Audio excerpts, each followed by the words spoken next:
Bismillahirrahmanirrahim. Assalamualaikum warahmatullahi wabarakatuh. Waalaikumsalam warahmatullahi wabarakatuh. Alhamdulillahirabbil alamin. Wassalatu wassalamu ala asrofil anbiya wal mursalin sayyidina Muhammadin wa ala alihi wa ashabihi ajmain. Asyhadu an la ilaha illallah wa asyhadu anna Muhammadan abduhu wa rasuluhu la nabiyya ba'dah. Yang kami hormati Ibu Pengurus Majelis Taklim dan yang kami muliakan ibu-ibu jemaah yang hadir pada sore hari ini. Puji syukur kepada Allah Subhanahu wa taala yang mana kita telah diberinya kesehatan, kesempatan sehingga kita telah diberinya untuk bermurah hati datang ke tempat pengajian ini. Kedua kali selawat dan salam tak lupa pula kita hadiahkan kepada junjungan alam yakni Nabi besar Muhammad sallallahu alaihi wasallam dengan selalu melafazkan Allahumma sholli ala sayyidina Muhammad wa ala ali sayyidina Muhammad.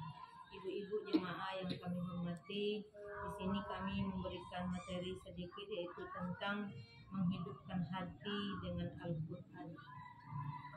Walaupun selama ini hati kita sudah hidup, mudah-mudahan lebih hidup lagi karena kita membaca Al-Quran.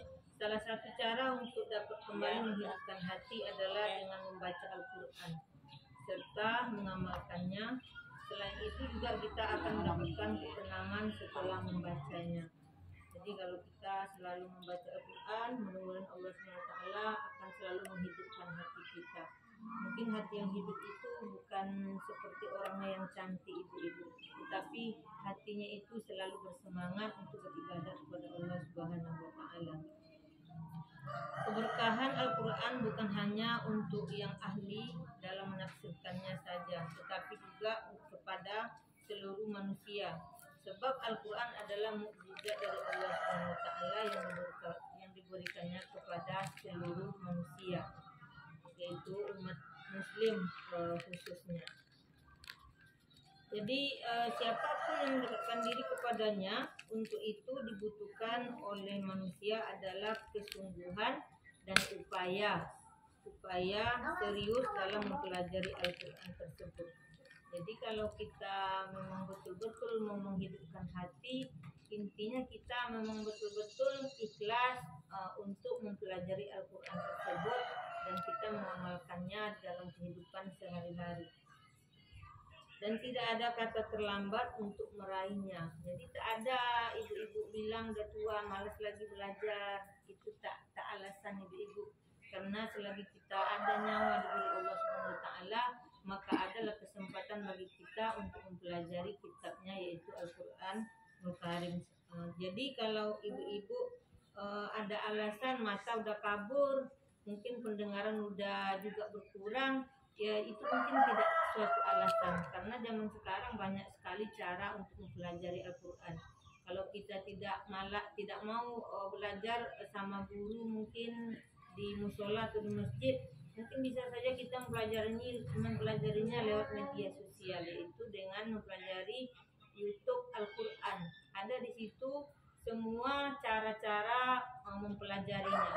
Kalau ibu malu dengan kawan, mungkin merasa minder, tak pandai, jadi bisa kita belajarnya lewat media tersebut. Bisa kita putar karena semua ibu-ibu tidak ada lagi yang tidak memegang media sosial tersebut. Jadi mungkin bisa kita manfaatkan media itu untuk mempelajari Al-Quran dan untuk berbuat yang baik-baik. Jadi sebaiknya kita kembali menata hati kita dengan Al-Quran sebagai pedoman hidup kita. Bersihkanlah kembali hati kita dengan firman-firman Allah Subhanahu wa taala yang ada dalam surat Asy-Syura ayat 52, wa kadzalika auhayna ilaika ruham min amrina ma kunta tadri mal kitabu walal iman walakin ja'alnahu nuran nahri bihi man nasya'u min ibadina wa innaka latahdi ila siratim mustaqim. Itu Al-Quran yang berbunyi itu surat Asy-Syura, yang artinya, dan demikianlah kami mewahyukan kepadamu Muhammad roh Al-Quran dengan perintah kami sebelumnya, engkau tidaklah mengetahui apa kitab Al-Quran dan apakah iman itu. Tetapi kami jadikan Al-Quran itu cahaya.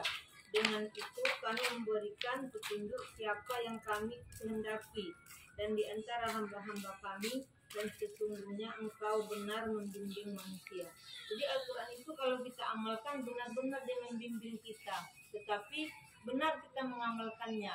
Karena pengamalan Al-Quran itu tidak harus kita setiap hari membaca saja, tapi kita harus menyerapkan isi dan kandungannya.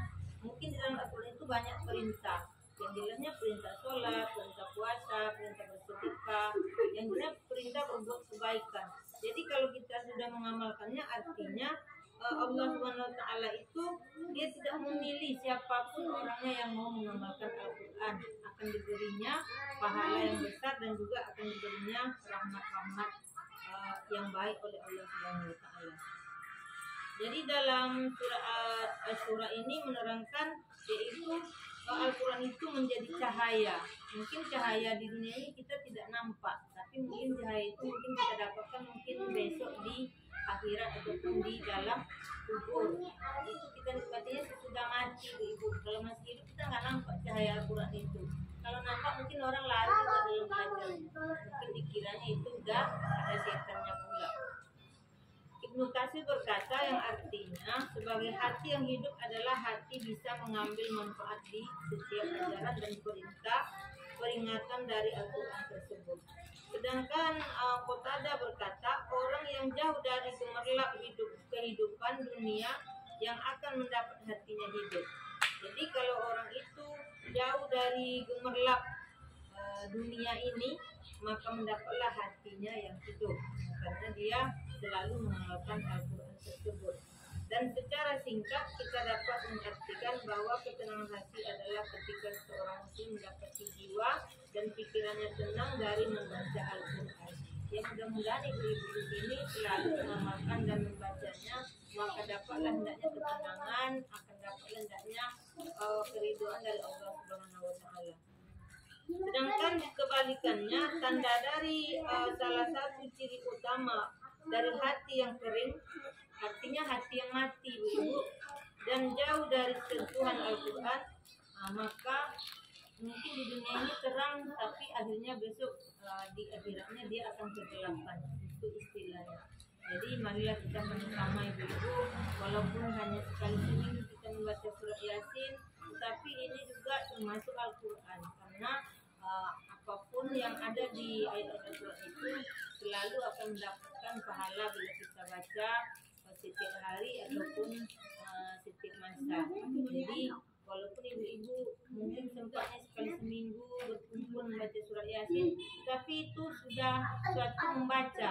Jadi kita tidaklah termasuk orang yang tidak membaca Al-Quran. Jadi mudah-mudahan apapun yang kita kerjakan, walaupun hanya sedikit membaca Al-Quran, namun Allah SWT hendaknya akan selalu melimpahkan pahala kepada kita semua. Dan ibu-ibu yang kami hormati, mungkin singkat saja itu materi dari kami. Mudah-mudahan dapat ibu-ibu amalkan dan ibu-ibu manfaatkan dalam kehidupan.